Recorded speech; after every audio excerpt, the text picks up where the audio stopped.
You see, those three over the year and a half they lived together, they became a powerful team. They, as kings, allowed him to be a priest. They, as kings, were also growing their character. And Paul knew that he could leave them in the city of Ephesus, which would become a major force in the early church.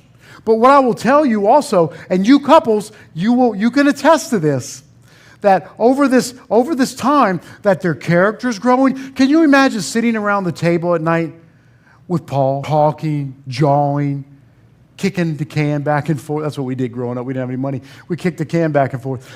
But can you imagine this couple for a year and a half? And what I will tell you is during that year and a half, Priscilla's calling began to change. She began to be called as a priest. You say, well, how do you know that?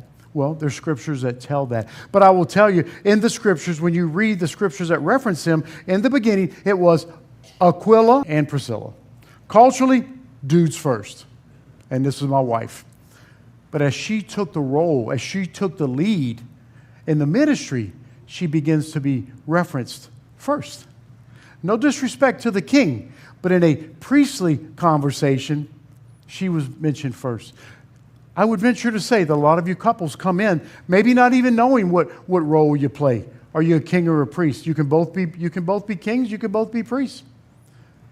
But I will venture to say that you may have seen as your character changes, that your calling begins to change.